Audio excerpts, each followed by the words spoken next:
Moving back to Wisconsin after my marriage imploded wasn't part of any 5-year plan I'd ever made.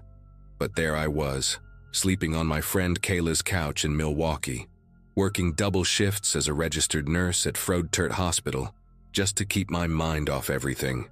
Graduation from nursing school in 2007 felt like a lifetime ago, back when I thought I had everything figured out. Most nights I'd drag myself home around midnight, peel off scrubs that smelled like sanitizer and fear, then collapse in front of whatever true crime documentary Kayla had queued up. We were halfway through one about missing persons in rural areas when my phone rang with a number I didn't recognize. Some lawyer from Sheboygan County was calling to tell me my Aunt Dolores had died and left me her dairy farm. Aunt Dolores was basically a ghost in our family, my mother's older sister who nobody talked about except in whispers. Mom had cut her off completely before I even started elementary school, and all I knew came from a shoebox of old Christmas cards I found after Mom passed from pancreatic cancer. Each card had the same photo, a weathered woman with steel gray hair standing next to Holstein cows. No smile, just this intense stare that seemed to follow you. Gregory Paulson, the estate lawyer, explained that the farm had been non-operational for about 5 years, and that my aunt had spent her final 8 months in a memory care facility after several incidents with local law enforcement. He said that last part carefully, like he was choosing each word from a list of things he legally could and couldn't say. I drove out to the property on a Thursday morning in early October, right after finishing a brutal night shift, where we'd lost 2 patients. Maybe it was exhaustion, but I needed to see something that wasn't fluorescent lit and sanitized. The farm sat about 20 minutes outside of Plymouth, down a gravel road that my GPS kept insisting didn't exist. When I finally found it, the place looked exactly like you'd expect an abandoned dairy operation to look. Main barn with its red paint flaking off like dried blood, 3 long metal-roofed sheds that used to house equipment, and the milking parlor, a low concrete building with a loading dock on one side. Weeds had taken over most of the barnyard, growing up through the cracked asphalt where trucks used to idle while loading milk. The smell hit me as soon as I opened my car door, that mix of old manure, rotting wood, and something else I couldn't place, something chemical and sharp. The milking parlor door was secured with a new padlock, which seemed weird given how deteriorated everything else looked. Paulson had given me a ring of keys, and the third one I tried clicked open smoothly, like it had been oiled recently. Inside, the afternoon light filtered through grimy windows, illuminating rows of stanchions where cows would have stood for milking. The concrete floor had been swept clean, which made no sense if this place had been shut down for 5 years. But what really made me stop and stare were the drainage grates running down the center aisle. Fresh water pooled in them, and when I knelt down to look closer, I saw hair tangled in the metal grating. Long strands, different colors and textures, wrapped around the bars like someone had been washing it down the drains. My nursing instincts kicked in and I pulled on a pair of exam gloves from my purse, carefully extracting a few strands. Definitely human hair, and a lot of it. When I stood up, that's when I noticed the stanchions themselves. These metal frames were designed to hold a cow's head in place during milking, but someone had modified them. Additional restraint points had been welded on at different heights, and the metal showed fresh scratches and wear marks around what would be wrist height for a person. Dark stains covered the concrete beneath several stations, the kind of rusty brown color I recognized from years of working in the ER. I ran my gloved finger along one of the restraint points and found deep grooves in the metal, like someone had been pulling against them hard enough to leave marks. The whole setup made me think of the psychiatric ward at my hospital, except this was built for something much worse than treating patients. I should have left right then, should have called the police or at least told someone where I was. But I kept exploring, drawn by that same morbid curiosity that makes you slow down at accident scenes. The old milk tank room was next to the parlor, and when I pushed open the heavy steel door, the smell of industrial disinfectant nearly knocked me over. Someone had been using bleach, gallons of it, recently enough that my eyes started watering. The bulk tank that would have held thousands of gallons of milk had been ripped out, leaving just the refrigeration units along the walls. but those were running, humming steadily in the darkness, their compressors clicking on and off like they were maintaining a specific temperature. When I found the light switch, what I saw made me grab the doorframe for support. The floor had been marked with tape, creating lanes and numbered sections like a morgue. Back at the main farmhouse, I found it locked up tight with boards over most of the windows. But there was a broken basement window around back, and I managed to squeeze through after clearing away the glass. The basement was full of old farm equipment and molding boxes, but a clear path had been worn through the dust to a door I hadn't noticed at first. Behind it was a small room my aunt had apparently used as an office, and it was the only clean space I'd found so far. File boxes lined one wall, each labeled with dates going back 3 years. The most recent one, dated just 9 months ago, was still on a card table in the middle of the room. Inside were dozens of spiral notebooks, the kind you'd buy at any dollar store, filled with my aunt's cramped handwriting. Each entry was dated and timed, like a security log. The entries started normal enough. Complaints about kids breaking into the barn, finding beer cans and cigarette butts. But by the second notebook, her tone had changed. She wrote about hearing diesel engines at night, seeing lights in the milking parlor when she'd go to check. She'd called the sheriff multiple times, but they'd stopped responding after a while. One entry from January really stood out. "They're using my farm for processing. I can smell the chemicals. Saw 3 vans tonight, the kind with no windows. They stayed for 4 hours. When they left, I found blood in the drain troughs. Not animal blood." She'd even taken photos, printed on regular paper and stapled to the pages. Grainy night shots of vehicles, close-ups of tire tracks, and one that made my throat close up. A blurry image of people in white coveralls wheeling gurneys from a van into the milking parlor. I spent hours in that basement office, reading through my aunt's documentation. She'd been meticulous, recording license plates, physical descriptions of anyone she saw, even sketching maps of where vehicles parked. In February, she wrote about following one of the vans into town and losing it near the industrial district. She'd gone to the police again with her evidence, but they threatened to have her committed if she didn't stop harassing them with her delusions. That's when her entries got desperate. She started writing about setting up cameras, about confronting these people herself. The last entry was dated March 15th. "They know I've been watching. Found a note under my door this morning. Just a medical bracelet with my name already printed on it. The kind they use at the state hospital. I'm packing what I can and leaving tonight." But she never made it out. According to the legal documents Paulson had given me, she was picked up by sheriff's deputies that same night, March 15th, after concerned neighbors reported her acting erratically in town. She'd been committed for psychiatric evaluation and never left the facility. I sat there in her makeshift office, surrounded by her proof that she wasn't crazy, and felt rage building in my chest. They'd silenced her, made her look insane, and kept using her property for whatever horror show they were running. I grabbed the most recent notebook and the photos, shoving them into my bag. If I could get this to the right people, maybe someone would finally listen. That's when I heard it. The unmistakable rumble of diesel engines coming up the gravel drive. I killed the flashlight on my phone and crawled to the basement window, peering through the broken glass. 2 refrigerated trucks were backing up to the loading dock of the milking parlor, their reverse lights cutting through the dusk. Behind them, a white panel van sat idling, no markings, no plates I could see from this angle. 4 people in white hazmat suits climbed out of the van, and one of them was carrying what looked like a medical cooler, the kind we use for organ transport. They moved with practiced efficiency, like they'd done this hundreds of times before. One of them punched a code into a keypad I hadn't even noticed on the loading dock door, and it rolled up smoothly.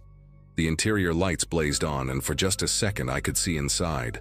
Rows of stainless steel tables that definitely weren't there when I'd explored earlier. My car was parked right out front, visible to anyone who looked. They had to know someone was here. I tried to control my breathing, pressing myself against the cold basement wall, when I heard footsteps on the porch above me. The front door opened, which shouldn't have been possible since I'd left it locked. Whoever was up there knew their way around this house. I could hear them walking through the rooms, methodical, checking each one. The footsteps stopped directly above the basement door. I held my breath, gripping the notebook like it might protect me, and watched the doorknob at the top of the basement stairs slowly start to turn. That's when my phone, still in my hand from using the flashlight, lit up with an incoming call. Kayla's face filled the screen, and her ringtone echoed through the basement like an alarm. I fumbled to decline the call, but it was too late. The door flew open and heavy boots thundered down the stairs. I scrambled through the broken window, feeling glass tear through my palms, and ran harder than I ever have in my life. Behind me, someone shouted, and I heard more footsteps joining the chase. I made it to my car, keys already in my hand, and peeled out of there so fast the tires threw gravel against the barn. In my rearview mirror, I saw two figures in white hazmat suits standing in the driveway, not running, just watching. They knew they didn't need to chase me. As I hit the main road, my phone buzzed with a text from an unknown number. Just a photo of my hospital ID badge, the one I'd thought I'd lost last month, along with my current address at Kayla's apartment. I drove straight to the FBI field office in Milwaukee. The notebooks and photos spread across my passenger seat. They listened, took my evidence, and said they'd investigate. 2 weeks later, an agent called to tell me they'd found the farm completely cleaned out. No trace of anything I'd described. The refrigerated trucks, the modifications to the stanchions, even the tape markings on the floor, all gone. They suggested I might have misinterpreted what I'd seen, that grief and exhaustion can play tricks on the mind. But I know what I saw, and more importantly, I have my aunt's documentation to prove it. I've since moved 3 times, changed jobs twice, and I still get texts sometimes, always from different numbers, always just photos. My new apartment building, my new workplace, the coffee shop I go to every morning. They're letting me know they're watching, waiting for me to make the same mistake my aunt did. The difference is, I'm not going to the local police. I'm taking everything I have to every journalist, every true crime podcast, every investigative reporter who will listen. Someone somewhere will believe me, they have to.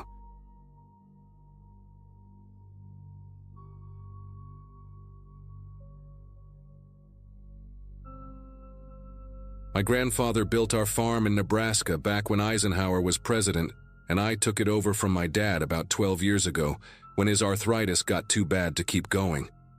Just me, my wife Melissa, and our 2 boys running 800 acres of corn and soybeans outside a town so small, you'd miss it if you blinked driving through.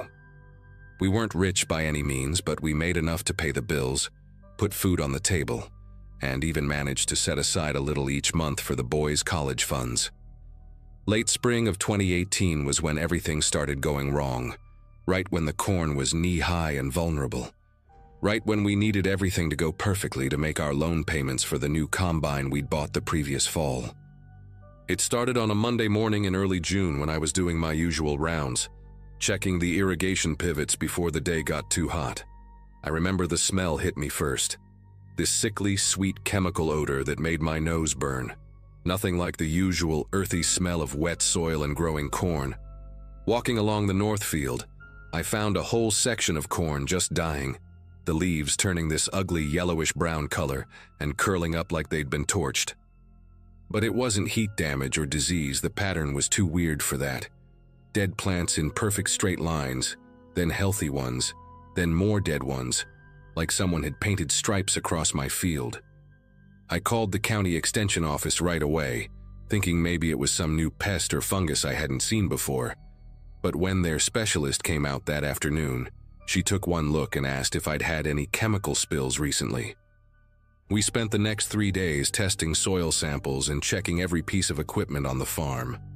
Nothing made sense until Thursday when more plants started dying, this time in the west field where a different irrigation line ran. The extension specialist brought in someone from the state agriculture department, a guy named Frank who'd seen pretty much everything in his 30 years on the job. He walked the fields for maybe an hour, took water samples directly from the irrigation lines, then asked me to show him where all my pivot points and main water connections were located. When he tested the water with some kind of strip kit right there in the field, his face went pale. Antifreeze, he said, enough to kill anything it touched, and it was coming through our irrigation system.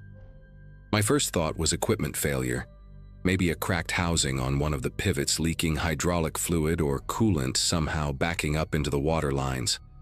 But Frank shut that down immediately, said the concentration was way too high and too consistent for an accident.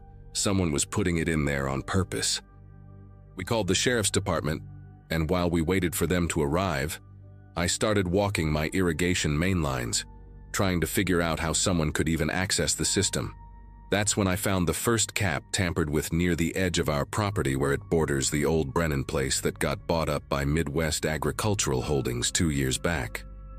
The lock I'd put on it was cut clean through with bolt cutters, and there were fresh tire tracks in the mud leading from their access road. The sheriff's deputy who showed up was a young guy named Jason, who'd gone to school with my oldest boy. He took photos, made notes, but I could tell he was in over his head with something like this. He suggested I install some trail cameras, maybe hire private security, and said they'd increase patrols but couldn't watch the place 24/7. That same afternoon, I borrowed my brother-in-law's drone to check on the damage from above, figuring I needed documentation for the insurance claim. What I saw on that little screen made me pull my truck over to the side of the road. The dead plants weren't random at all. From above, they spelled out words across my fields. Sell now stretched across the North 40, and get out written in dying corn in the West field. I drove straight to town and bought 8 security cameras with night vision, the kind hunters use, and spent Friday setting them up at every access point I could think of. Melissa thought I was being paranoid, but she hadn't seen those words carved into our livelihood. That night I barely slept, checking the camera feeds on my phone every hour, walking the perimeter with a flashlight and my dad's old shotgun. Nothing happened Friday night or Saturday, but Sunday around 3 in the morning, one of the cameras triggered. The footage was grainy but clear enough to see a figure in dark clothes carrying what looked like a 5-gallon bucket, heading straight for one of our irrigation access points. They knew exactly where to go, no hesitation, no searching around. This person had been on my property before, knew our system inside and out. I called the sheriff's emergency line and waited in my truck near the access point, watching through binoculars, while dispatch said a unit was on the way. 20 minutes felt like hours, but the person was still there, hunched over the irrigation connection. When the patrol car's lights finally appeared on the county road, the figure took off running, leaving the bucket behind. They disappeared into a drainage culvert that ran under the road toward the Midwest agricultural property. The deputy, same young Jason from before, collected the bucket, which still had about 2 gallons of antifreeze in it, but by the time backup arrived to search the area, whoever it was had vanished. Jason mentioned something interesting, though.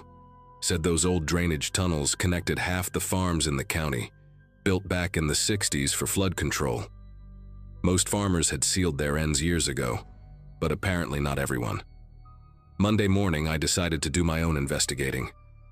I knew Midwest Agricultural had been after my land for 3 years, ever since they started buying up farms to create what they called a consolidated growing operation.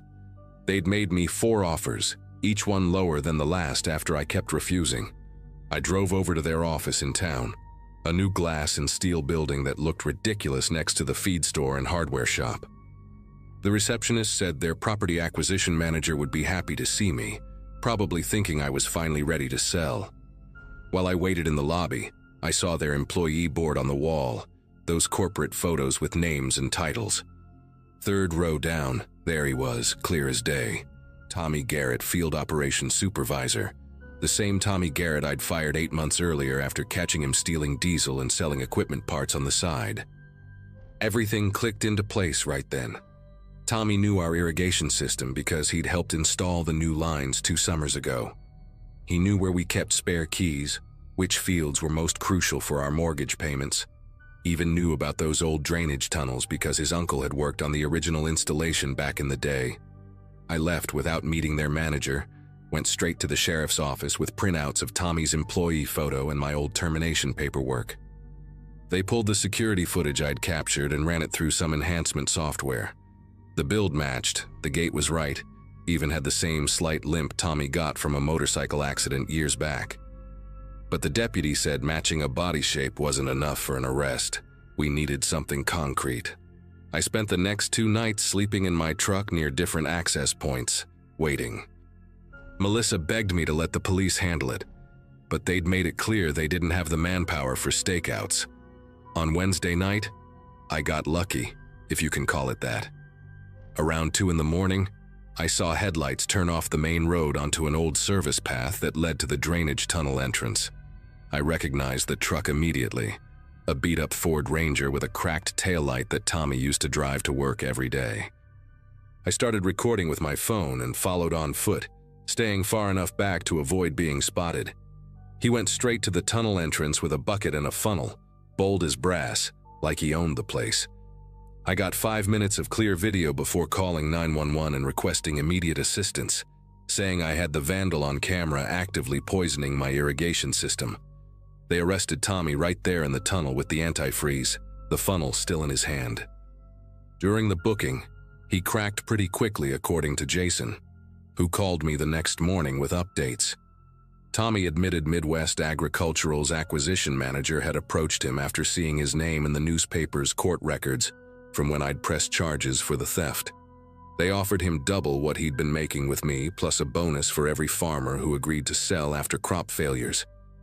He gave up everything, the payment records, text messages from his supervisor, encouraging him to increase the pressure, even emails discussing which farms to target next. The state attorney general got involved after that, launching an investigation into Midwest Agricultural's practices across 3 counties. Turns out, we weren't the only farm experiencing mysterious problems right before receiving lowball offers. The legal case took almost a year to fully resolve, but Tommy got 18 months in prison for criminal damage to property and conspiracy charges. Midwest Agricultural settled out of court for enough to cover my losses plus extra. That let us pay off the combine and put new security systems across the entire property. They also lost their business license in the state after investigators found similar schemes in 2 other counties. The drainage tunnels got sealed properly by the county after my story made the local news, and other farmers started checking their old access points too. Some found evidence of tampering they'd never noticed before. My corn grew back strong the next season once we flushed the entire irrigation system twice and replaced all the contaminated soil. These days, I still check those cameras every night before bed, and I keep the shotgun closer than I used to. But at least now when my crops fail, I know it's just weather or bad luck, not someone trying to force me off land my family worked for 3 generations.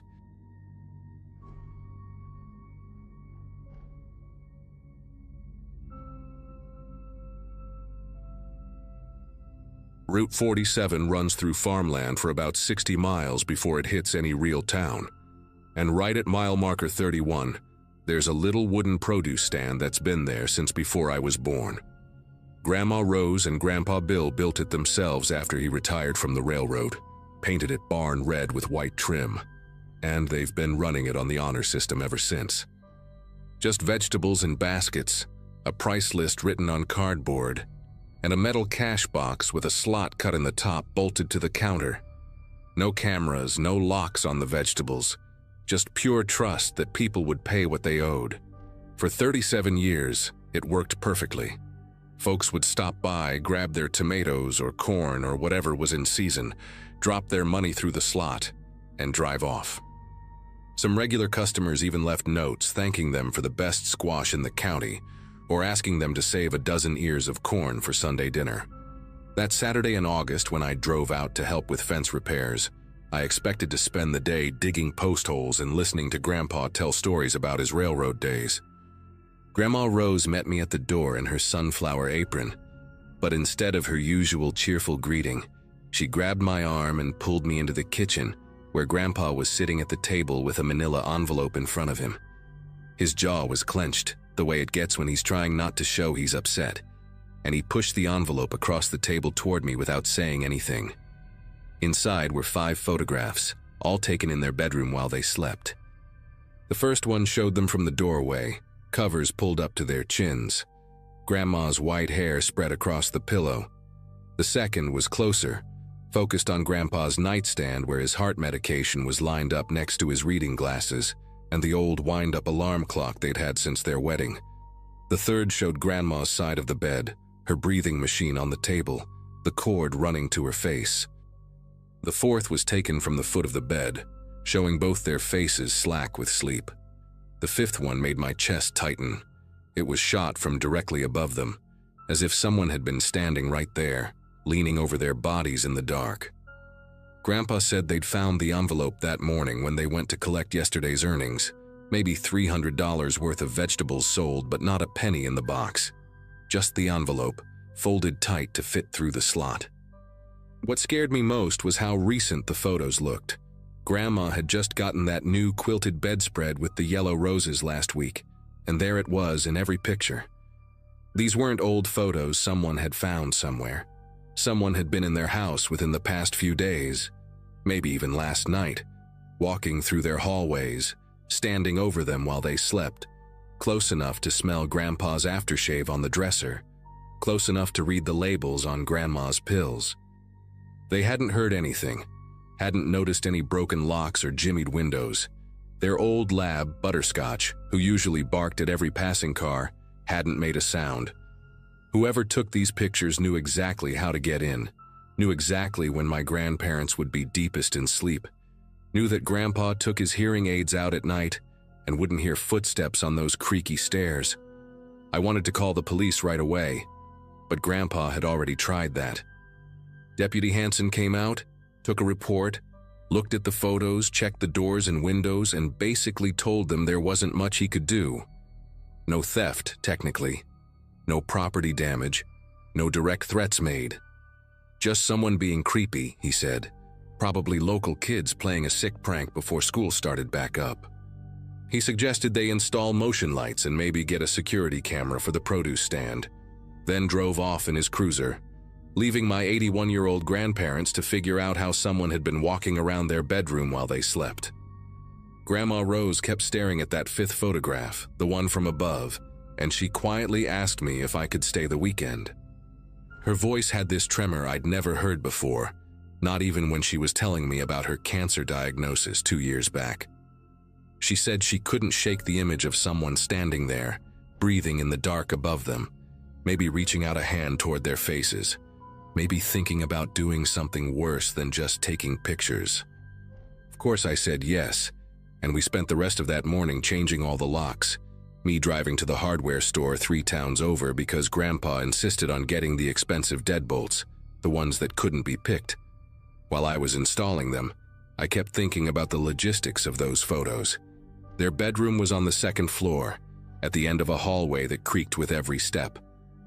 You had to pass 3 other doors to get there, including the bathroom with its noisy pocket door that Grandpa kept meaning to fix. The stairs had their own symphony of squeaks and groans that I could map out from memory. 3rd step from the bottom, 7th, and the very top one that sounded like a gunshot if you hit it wrong. Yet someone had navigated all of that in complete silence, spent enough time in their bedroom to take 5 different photos from 5 different angles, and left without disturbing anything. Not a picture frame out of place, not a drawer cracked open, nothing except those photographs left in exchange for a day's worth of hard-earned money. That afternoon, while my grandparents tried to maintain their normal routine in the garden, I decided to check out the old barn behind the house. It had been built in the 1940s, back when the property was a working dairy farm, and now it mostly held gardening equipment, bags of fertilizer, and about 40 years' worth of things they couldn't bear to throw away.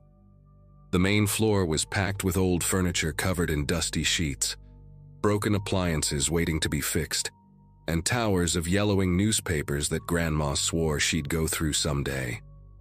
But when I climbed the ladder to the hayloft, I noticed something that made me call out for my grandfather to come quick. The dust up there had been disturbed in a wide area near the loading door that faced the house. Fresh scratches marked the floor where something had been dragged repeatedly. In the corner, hidden behind some old feed sacks, was a makeshift living space, a sleeping bag, several water bottles, empty food cans with the labels peeled off, a battery-powered lantern, and a pair of binoculars. The binoculars were pointed through a gap in the wall boards, aimed directly at my grandparents' bedroom window. Grandpa Bill climbed up behind me, moving pretty fast for someone his age, and when he saw that setup, his whole face changed. He picked up something I hadn't noticed at first, a spiral notebook tucked under the sleeping bag, its pages wrinkled from humidity. He opened it with shaking fingers, and we both read the first page together. It was a schedule, written in neat block letters. 5:30 a.m., Bill gets up, bathroom, lets dog out. 5:45 a.m., Rose gets up, starts coffee. 6:15 a.m., both in garden until 7:30. 8 a.m., breakfast at kitchen table by window. 9 a.m., Bill to produce stand. Rose does laundry Mondays and Fridays. It went on like that for pages, documenting their entire routine down to the minute, when they watched their evening news program, when they took their medications, when Butterscotch got his last walk of the night. There were notes in the margins, too. Bill's beta blocker makes him dizzy if he stands too fast. And Rose's breathing machine needs power. Check backup generator location. And dog sleeps in mudroom. Close interior door first. But it was the later pages that made Grandpa grab my arm hard enough to leave marks. The dates went back 3 weeks, and the entries got more detailed, more personal. Rose cried today looking at photo album. Daughter died young? Check cemetery records. Another one said, Bill's hands shaking worse. Parkinson's? Research medication interactions. There were sketches of the house layout, marking which floorboards creaked, which windows had broken latches that looked locked from outside but weren't, where the spare key was hidden under the fake rock by the cellar door. One page had a list of their medications with dosages, their doctors' names, their social security numbers somehow, their bank information copied from a statement that must have been in their mail. At the bottom of that page, circled 3 times in red pen, tonight, final documentation before next phase. The date next to it was today's date, Saturday, August 12th. We called Deputy Hansen again, and this time he actually seemed concerned. While we waited for him to arrive, Grandpa and I searched the rest of the barn, finding more evidence that someone had been living there for weeks.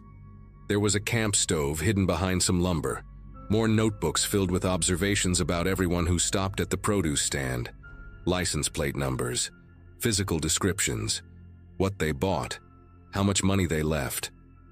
One regular customer, a woman who bought tomatoes every Monday, had 3 pages dedicated to her: her approximate age, the wedding ring she wore, the medical scrubs that suggested she worked at the hospital 2 towns over, speculation about her shift schedule based on when she stopped by. The detail was obsessive, the handwriting getting smaller and more cramped as the pages went on, like the person writing couldn't stop themselves from documenting every single thing they observed. Deputy Hansen arrived with another officer, and they took the notebooks as evidence, photographed the makeshift camp, dusted for fingerprints. They found dozens of prints, fresh ones, all over the barn ladder, the sleeping bag, the binoculars. While they worked, I stayed with my grandparents in the house, all of us sitting in the living room, not talking much, just waiting. Around 4 in the afternoon, Hansen came back with news that made my grandmother reach for her rosary. The fingerprints matched a man named Claude Brenner, who had been released from the state psychiatric facility 6 weeks ago. He'd been institutionalized for 5 years after being found guilty but mentally ill in a case involving an elderly couple in another county. He'd convinced them he was their grandson who died in infancy, lived with them for 2 months, slowly taking over their lives, their finances, until a neighbor noticed something was wrong and called the authorities. The couple had been so confused by then, so medicated with drugs he'd been slipping into their food, that they couldn't even remember their own names. The police put out an immediate alert and stationed an officer at the house, but Brenner was already gone. They found him 3 hours later at a bus station 40 miles away, carrying a backpack with my grandparents' photos, more notebooks, and a bottle of crushed pills that matched Grandma's heart medication mixed with something else the lab would later identify as a powerful sedative. He'd been grinding them together, planning to put them in something, probably their food or the water bottles they kept by their bed. The arrest was quiet.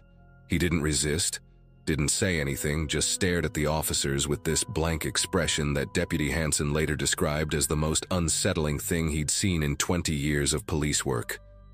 During the booking, they found more photographs in his pockets, not just of my grandparents, but of 3 other elderly couples in neighboring counties, all with produce stands or farm stores, all running on trust and honor systems, all with detailed notes about their routines, their medications, their isolation from neighbors, their vulnerability.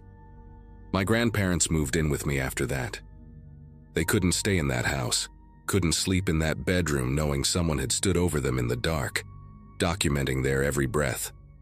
The produce stand stayed closed for the rest of that summer and never reopened. Grandpa took down the hand-painted sign himself, his hand steady for once, and burned it along with those photographs in a barrel behind the barn. Brenner went back to the psychiatric facility, this time with no possibility of release, but the damage was done. My grandmother never slept through the night again, always waking at the slightest sound, checking the locks, peering out windows. Grandpa stopped taking his hearing aids out at night, preferring the feedback whistle to the vulnerability of silence. They lived another 3 years, passing within months of each other, and I sometimes wonder if they ever had a moment of real peace after that day. The house sold to a young family who knew nothing about what had happened there, and I drive past sometimes, seeing kids playing in the yard where the produce stand used to be, that patch of grass where trust died one August morning when photographs replaced money in a simple wooden box.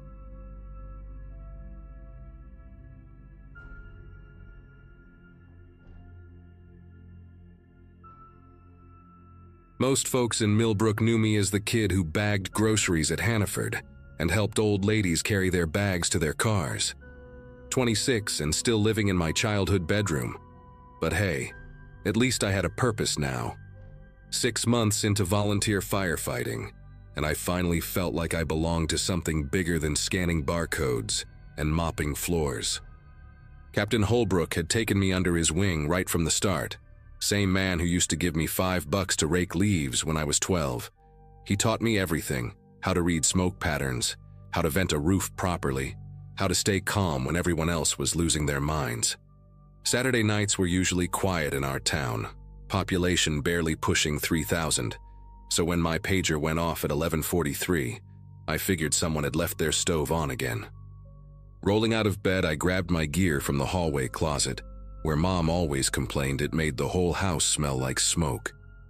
Radio chatter was minimal, just dispatch calling out a structure fire at the old Jameson property on Deer Run Road. That farm had been sold 8 months ago to a couple from Boston, the Andersons, I think, who'd been renovating the place piece by piece. Nice people, always waved when they drove past, though some folks at the diner grumbled about city people driving up property taxes. I remembered them coming into the store a few weeks back, asking about those hikers who went missing last fall, said they were writing some kind of article for a travel blog. Strange thing to write about, but city people had different ideas about interesting topics, I guess. As I pulled on my boots, something nagged at me about that property, about how the previous owners, the Greenwalds, had left so suddenly last year, supposedly for a job opportunity in California, leaving half their furniture behind. My pickup struggled to start in the cold, engine turning over 3 times before finally catching. Deer Run Road was 15 minutes out, winding through pine forest and past the old quarry, where teenagers used to party before that girl drowned there in '98. No other volunteers had responded yet, according to dispatch, which wasn't unusual for a Saturday night when half the department was probably at Moose Lodge or already 3 beers deep at home. The scanner crackled with updates. Fully involved structure, barn not the main house, no injuries reported. Good. At least the Andersons were safe. But as I drove, I kept thinking about the other fires we'd had recently. The Nguyens' tool shed in September, that nice black family's gazebo, the Washingtons, just after Labor Day. All newcomers to town, all within their first year here. all ruled accidental by the state fire marshal. Captain Holbrook had handled the reports himself, said it was probably just coincidence, maybe faulty electrical work by the same cheap contractor. When I crested the hill before the property, orange light painted the sky like a wound against the darkness. The barn was fully engulfed, flames shooting 30 feet through the collapsed roof. But something was wrong with the scene. No other trucks, no flashing lights, just my headlights cutting through smoke that drifted across the gravel driveway. The Andersons' house sat dark about 200 yards away. No lights on, no cars in the driveway. Nobody standing outside watching their building burn. Protocol said to wait for backup, never go interior alone, but I could hear the structure groaning, beams cracking like gunshots in the heat. Around back, I noticed a stone foundation separate from the barn, an old root cellar, probably original to the property. The metal door was propped open with a rock, smoke lazily pooling out but no flames visible. If there was anything salvageable, any family heirlooms or equipment the Andersons had stored, it would be down there, and I had maybe 10 minutes before the whole structure came down on top of it. The cellar steps were carved limestone, worn smooth by a century of footsteps, and the temperature dropped 20 degrees as soon as I descended. My flashlight beam cut through the haze, revealing a space about 12 by 15 feet, stone walls sweating with moisture and heat from above. What I saw there made me stop breathing. The walls were lined with mason jars, dozens of them on wooden shelves, but they weren't filled with preserves or vegetables. Each jar contained personal effects: watches, rings, wallets, car keys with rental tags still attached. Polaroid camera sat on the middle shelf, next to stacks of photographs rubber-banded together. I pulled out one stack, and my light caught faces I recognized. The Greenwalds at what looked like a town meeting, circled in red marker. The Nguyens at the farmer's market, same red circle. The Washingtons at the 4th of July parade just 2 months ago. Every photo showed newcomers to town, all circled, all with dates written on the back in careful handwriting I knew too well. My legs went weak when I saw the far wall. Children's backpacks hung on hooks, names written on tags: Amy Greenwald, age 7, David Nguyen, age 9. Below them, a milk crate filled with toys still muddy from wherever they'd been buried, a pink bicycle helmet with unicorn stickers, a Nintendo Switch with property of Alex Washington etched on the back. These families hadn't moved away for new jobs or better schools. They never left Millbrook at all. In the corner, 3 blue tarps covered shapes I didn't want to identify, flies buzzing despite the November cold. The smell hit me then, sweet and cloying, cutting through the smoke. I grabbed the Polaroid camera and as many photos as I could stuff into my jacket, knowing nobody would believe me without proof. That's when I heard the footsteps on the limestone stairs, slow and deliberate, and Captain Holbrook's voice calling down, asking if I'd found anything interesting. He filled the doorway, still in his civilian clothes, jeans and that old Carhartt jacket he wore to every town council meeting. In his right hand, a red gas can swung gently, the kind we kept at the station for the lawn equipment. His left hand stayed in his pocket, wrapped around something angular that pushed against the fabric. The smile on his face was the same one he'd worn when he taught me to tie bowline knots, when he'd pinned my badge on my uniform 6 months ago. But his eyes were empty, flat like a deer's eyes in headlights. He came down 3 more steps, blocking my only exit, and I could smell the gasoline on his clothes mixing with cologne his wife always bought him for Christmas. "You weren't supposed to be on shift tonight," he said, voice gentle like he was talking to a spooked horse. "Dispatch wasn't supposed to page anyone except me. Computer glitch, I guess." "Captain," I started, but my voice cracked like I was 13 again. He shook his head slowly, sadly, like I'd disappointed him by not cleaning the trucks properly. The gas can made a sloshing sound as he set it on the step beside him. "Your mother would be heartbroken," he said, and something about the way he used the conditional tense made my knees buckle. 43 years I've kept this town safe, kept it pure, kept outsiders from ruining what we built here. My father did it before me, his father before him. You think those families were innocent? They came here digging, investigating, trying to destroy our way of life. The Andersons were asking about the hikers, connecting dots that didn't need connecting. He pulled his hand from his pocket, and I saw the revolver, an old Smith & Wesson police special. I trained you because I thought you understood loyalty. Small towns survive by taking care of their own, not by welcoming every stranger who wants to change us. The barn above us groaned, a beam crashing down somewhere, shaking dust from the cellar ceiling. In that moment of distraction, I did the only thing I could think of. I grabbed the milk crate full of toys and hurled it at him. Plastic and metal scattered across the stairs as he stumbled backward, the gun firing once into the stone wall beside my head, chips of rock stinging my face.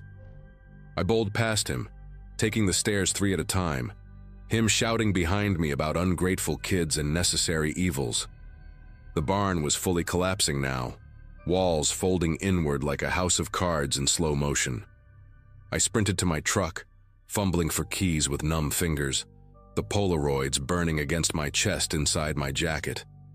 In the rearview mirror, I saw him emerge from the cellar, silhouetted against the inferno, just standing there watching me drive away. He didn't chase. He didn't need to.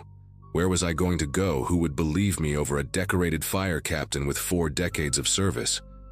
I drove straight through town, past the police station where his brother-in-law worked nights, past the fire station where his nephew was probably washing trucks, past my house where Mom would be waiting up with coffee and questions.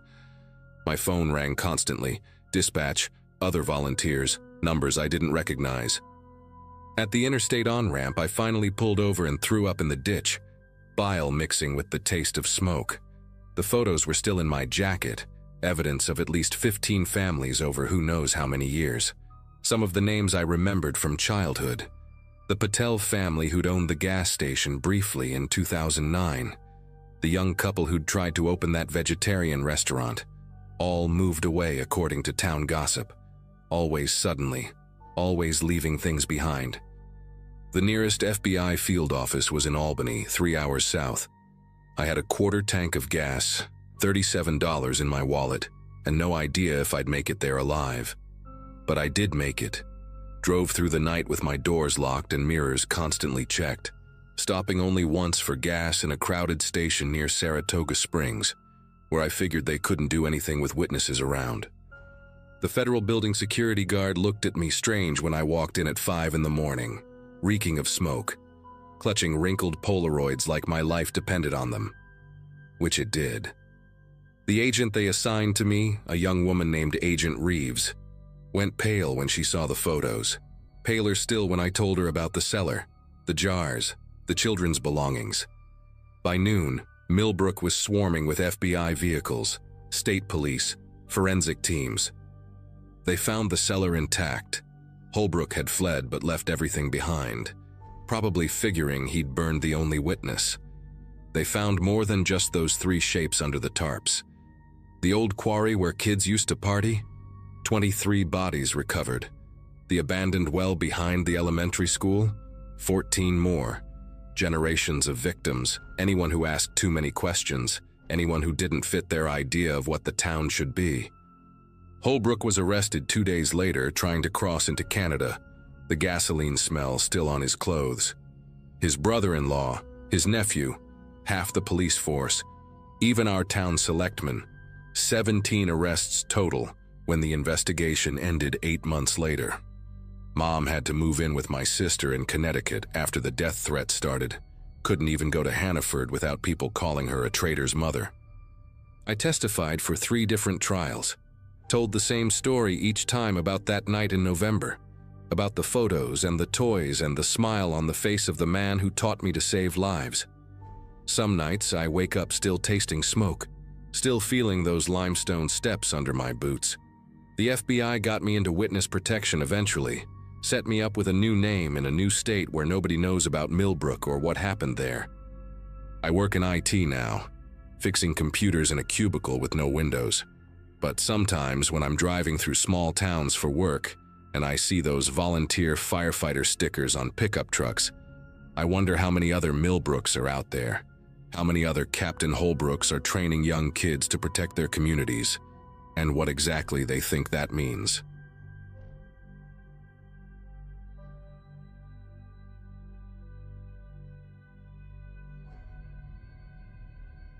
When my sister Vanessa called about splitting the cost on a farmhouse rental for our parents' 40th anniversary, I figured it would be one of those awkward but necessary family obligations. Our parents, Doug and Janet, had been dropping hints about wanting all of us together for months.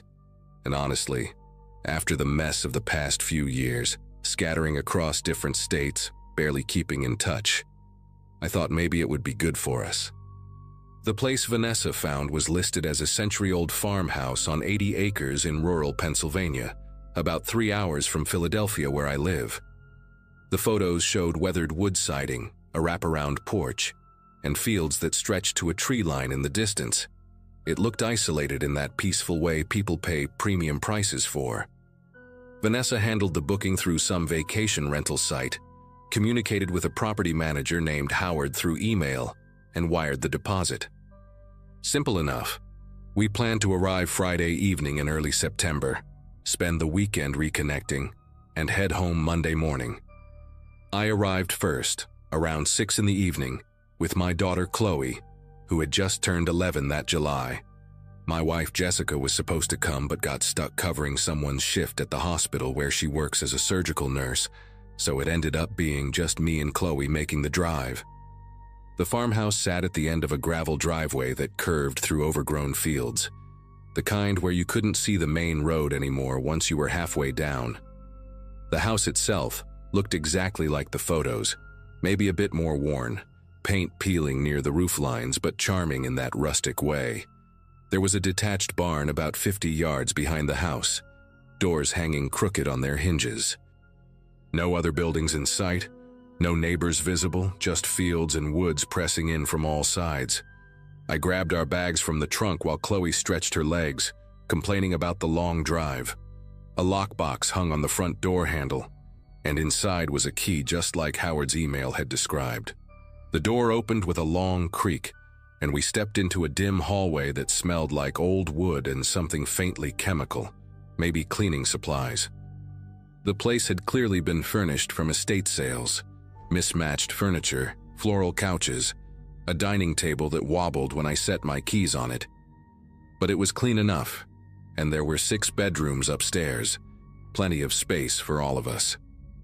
Vanessa and her husband Keith showed up about 40 minutes later, followed by my brother Todd and his girlfriend Amber within the hour. My parents arrived last, pulling up just as the sun started dropping behind the tree line, painting everything in that orange-gold light that makes old houses look either beautiful or haunted, depending on your mood. Mom immediately started fussing over the kitchen, unpacking the groceries they'd brought, while Dad inspected the fireplace like he knew anything about masonry. We settled into our rooms, Chloe claiming the smallest bedroom at the end of the upstairs hallway because it had wallpaper with faded butterflies that she thought was cute. I took the room next to hers, a larger space with 2 windows overlooking the front yard and that barn in the distance. The windows didn't lock properly, I noticed. The mechanisms were old and loose, but I figured we were in the middle of nowhere. What did it matter? We ordered pizza from a place 20 minutes away that actually delivered out here, and spent the evening playing board games around that wobbly dining table, drinking beer, catching up on the surface-level stuff families talk about when they haven't been close in a while. Everyone seemed tired from the drive, so by 11 we'd all headed to our rooms. Around 2 in the morning, I woke up to Chloe standing in my doorway. The hallway light was off, but enough moonlight came through my window that I could see her silhouette, small and still, not moving. I sat up, immediately alert the way you get when your kid appears in the night, thinking she might be sick or had a nightmare. But when I asked what was wrong, she just stood there for a few seconds before saying in this flat voice that someone was watching her window. Not that she thought someone was outside, not that she heard something, but that someone was watching her window. The way she said it, so matter-of-fact, made the hair on my arm stand up. I got out of bed, walked her back to her room, and checked the window. Nothing outside but darkness and the faint outline of the barn. The field stretched empty under the moon. I told her it was probably just the unfamiliar place. Strange houses always feel weird the first night, and she climbed back into bed. But she kept staring at the smoke detector on her ceiling, this round white plastic thing mounted right above the foot of her bed. She said it looked like it was pointing at her. I laughed it off, told her smoke detectors don't point anywhere, they just sit there. But even as I said it, I found myself looking at the thing. It did seem angled somehow, not flush with the ceiling but tilted slightly downward, probably just installed wrong. I kissed her forehead, told her to try to sleep, and went back to my room. But I left both our doors open just in case. Saturday morning started normal enough. Mom made breakfast, scrambled eggs and toast, while Dad complained about the coffee maker being too complicated. Chloe seemed fine, chattering with Amber about some video game, and I figured the night fears had passed like they usually do in daylight. We spent the morning exploring the property, walking through the fields, checking out the barn, which was mostly empty except for some rusted farm equipment and bird nests in the rafters. Todd found an old well that had been covered with rotting boards, and we all agreed to steer clear of it. The weather held perfect, clear and warm, and for a few hours it actually felt like the relaxing family weekend Vanessa had promised. But then, while we were having lunch on the porch, Chloe brought it up again. She was picking at her sandwich, not really eating, and suddenly asked if anyone else's room had a smoke detector that looked weird. Vanessa laughed and said all smoke detectors look weird. They're just plastic discs. But Chloe insisted, said hers looked different, like it had a dark spot in the center like a little black circle. Keith, who works in building inspection or something like that, got curious and said he'd take a look. We went upstairs, the whole group of us trailing behind like it was some kind of expedition, and Keith stood on Chloe's bed to examine the detector up close. He went quiet for a long moment, tilting his head, and then he carefully twisted the detector off its mounting bracket. The thing came away from the ceiling with a plasticky click, and Keith turned it over in his hands, studying it. Then he looked at me with this expression I couldn't quite read, somewhere between confused and concerned, and said there was definitely a camera lens embedded in the center. A tiny one, maybe 4 millimeters across, positioned right where the detector's indicator light should be. For a second, nobody said anything. Vanessa made a joke about paranoid landlords checking for parties, but her voice had that edge to it, that nervous laugh people do when something isn't actually funny. Keith unscrewed the back panel, revealing a small circuit board, a battery pack, and what looked like a memory card slot. This wasn't some cheap nanny cam you buy online. This was installed professionally, made to look exactly like a standard smoke detector, the kind you'd never notice unless you specifically went looking for it. My chest got tight, that feeling when your brain is trying to catch up with what you're seeing, and I immediately started thinking about Chloe sleeping under that thing, about all of us moving around the house completely unaware. Todd said we should check the other rooms right now, and we spread out through the house like we were searching for something we'd lost, except we were looking for more violations. We found 5 more. 1 in each bedroom, all disguised as smoke detectors, all positioned with clear views of the beds. Keith also found 1 in the main bathroom, tucked inside what looked like an air freshener mounted on the wall across from the shower. The living room had 1 hidden in a digital clock on the mantel, lens pointed at the couch. Every single one had a memory card. Every single one had been recording. My hands started shaking when I held the camera from my own room, thinking about how I'd changed clothes, how I'd sat on the bed scrolling through my phone in my boxers, how utterly exposed we'd all been without knowing it. Vanessa immediately tried calling Howard, the property manager, but it went straight to voicemail. She tried 4 more times, same result. Then she tried the customer service line for the rental website, got put on hold for 15 minutes, and finally reached someone who said they'd open a case but couldn't guarantee when they'd hear back from the property owner. The person on the phone seemed more concerned about potential refunds than the fact that we'd been surveilled in our beds. Mom was sitting at the kitchen table with her head in her hands, Dad pacing and muttering about lawyers, and Chloe had gone completely silent, sitting on the stairs hugging her knees. Keith suggested we leave immediately, pack up and get out. But Todd said we should call the police first, document everything, make sure this got reported properly. I agreed with Todd. This wasn't just creepy, this was criminal, and whoever installed these cameras needed to be held accountable. Vanessa found the non-emergency number for the local sheriff's office and explained the situation to whoever answered. They said they'd send a deputy out, but it might take an hour or more since we were pretty far outside town limits. While we waited, I started looking around more carefully, not just at obvious spots, but at everything. The vents, the light fixtures, the corners of rooms. I noticed the kitchen had a small hole drilled in the cabinet above the sink, barely visible, and when I opened the cabinet, I found another camera wedged between dishes, pointed down at the counter and table. This person, whoever they were, had spent time planning this, drilling, wiring, hiding these things in ways that looked completely natural. It wasn't some spur-of-the-moment pervert setup. This was methodical. I thought about how the listing photos had shown the house empty, no furniture, and realized all of this had probably been installed recently, specifically for renters. Keith lined up all 7 cameras we'd found on the dining table, and we just stared at them.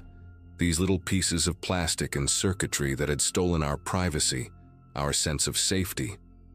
While we waited for the deputy, Keith decided to walk down the driveway to see if he could get better cell reception and try calling Howard again. He was gone maybe 20 minutes when he came back walking fast, almost jogging, with this look on his face that made everyone stop talking. He'd run into a neighbor, an older woman who lived about half a mile down the road in a small brick house we'd passed on the way in. Keith said he'd asked her if she knew anything about the property or the owner, just making conversation, and she'd given him this long look before asking if we were the ones renting the farmhouse.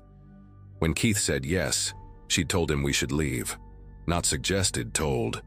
She said the last 3 groups who'd rented the place had all left in the middle of the night, suddenly, without warning.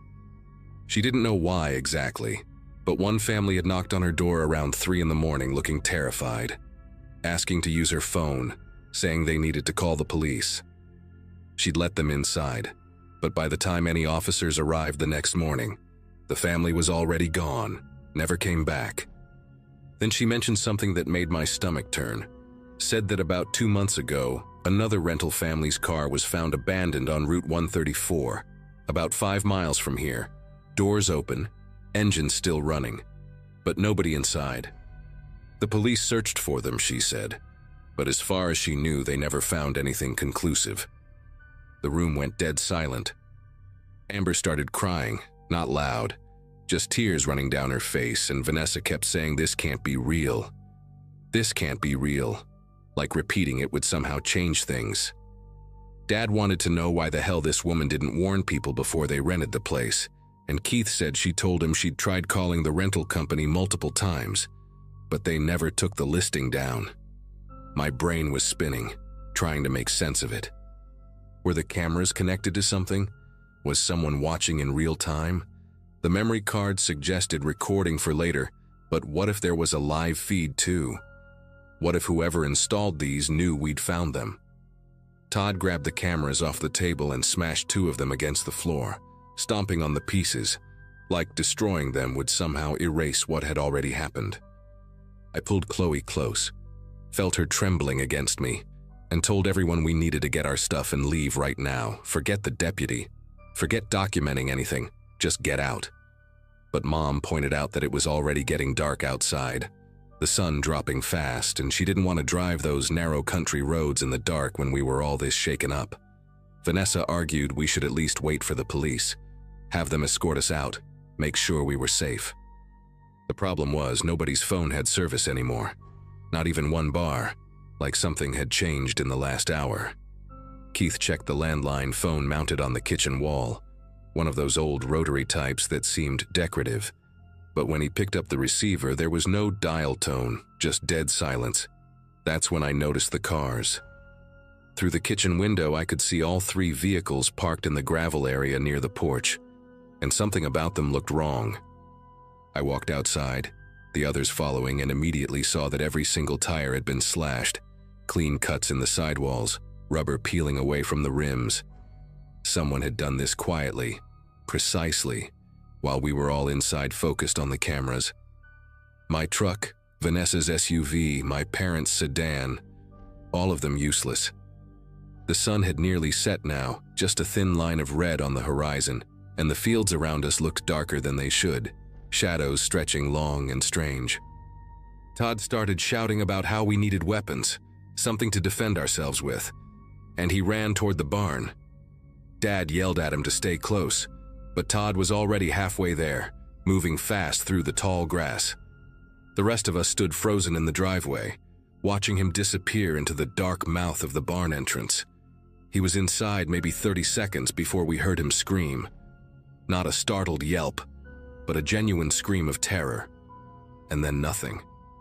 Keith and Dad ran toward the barn while I pushed Chloe and the others back toward the house, telling them to lock the doors.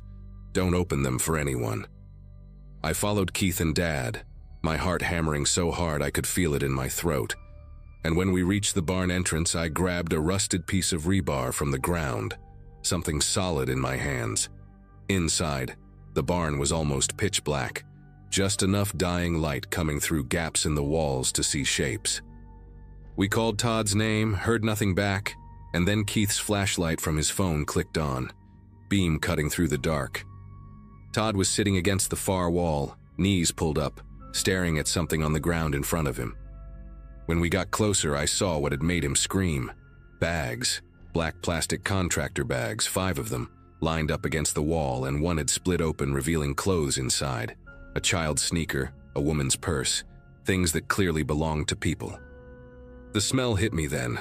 Not death exactly, but something chemical and wrong, like bleach mixed with decay. These were belongings from the other renters, had to be, trophies or evidence or whatever sick thing this was. Todd was hyperventilating, saying we're going to die out here over and over, and Dad slapped him across the face, not hard, but enough to snap him back. We pulled Todd to his feet and got out of that barn, running back to the house where everyone was pressed against the windows watching us. Once inside, we locked every door, every window we could reach, pushed furniture against the entrances, and huddled in the living room with whatever makeshift weapons we'd grabbed. Kitchen knives, a fireplace poker, that piece of rebar I still hadn't let go of. Chloe wouldn't stop shaking, and Mom held her while whispering prayers I hadn't heard since I was a kid. We kept the lights off, didn't want to be visible, and waited in the dark, listening to every creak of the old house settling, every rustle of wind outside. Hours crawled by, felt like days, and nobody slept. Around midnight, we heard an engine in the distance, growing louder, and headlights swept across the windows. A vehicle pulled into the driveway, and through a gap in the curtains I saw it was a sheriff's cruiser, light bar dark, moving slowly toward the house. Relief hit me so hard I almost collapsed, and Dad was already moving toward the door when Keith grabbed his arm and said, "Wait." Something about the way the cruiser stopped, about 50 feet from the porch, engine idling but nobody getting out, made Keith hesitate. We watched for maybe 2 full minutes and the driver never emerged, never called out, just sat there in the dark cab. Then the headlights cut out and the engine died, and we heard a car door open and close, but still nobody appeared. Keith whispered that real cops don't behave like that. They announce themselves, they use their radios, and my skin went cold understanding what he meant. Whoever was out there wanted us to come outside, wanted us to think we were being rescued, so we'd unlock the doors and make ourselves vulnerable. We stayed silent, barely breathing, and after what felt like forever, we heard footsteps crunching on gravel, slow and deliberate, circling the house. They stopped at each window, each door, testing, checking, and when they reached the back door, the knob rattled violently like someone was trying to force it. Amber started crying again, louder this time, and Vanessa clamped a hand over her mouth to muffle the sound. The rattling stopped. Then we heard boots on the porch steps, heavy and unhurried, and I realized whoever this was knew we were trapped, knew we had nowhere to go and was taking their time. Dad whispered that we should rush whoever it was, all of us together, overpower them and take the cruiser. But before anyone could respond, we heard another engine. This one different, rougher, and more headlights flooded the driveway. A pickup truck pulled up fast, real police lights flashing, and a woman's voice shouted through a megaphone identifying herself as Deputy Carver, asking if anyone was inside the residence. The footsteps on the porch ran fast toward the tree line, and I heard the fake cruiser's engine roar to life and tear out of the driveway in the opposite direction. We unlocked the door, stumbled outside, and I've never been so grateful to see another human being in my life. Deputy Carver had actually been trying to reach us for hours after receiving our call, but kept getting sent to the wrong address by her GPS until she finally asked at a gas station and the clerk recognized the property description. She called for backup immediately when she saw our slashed tires and heard what had happened, and within 40 minutes the driveway was full of police vehicles, real ones this time, with more deputies and 2 state troopers. They searched the barn, photographed everything, bagged the evidence, and found the fake cruiser abandoned 3 miles down a service road, stolen from an impound lot 2 counties over. The property manager, Howard, turned out to be a fabricated identity, emails routed through proxy servers, payment processed through a shell account that led nowhere. The actual property owner was an elderly man in a nursing home whose family had listed the farmhouse for sale 18 months ago, had no idea it was being rented out illegally, and was horrified when detectives showed up asking questions. They never caught whoever did this. The cameras, the surveillance, the belongings in the barn, none of it led to an arrest, just an open investigation that I check on every few months and always find the same status: ongoing. We gave statements until dawn, and the police arranged for a tow truck and a van to get us out of there.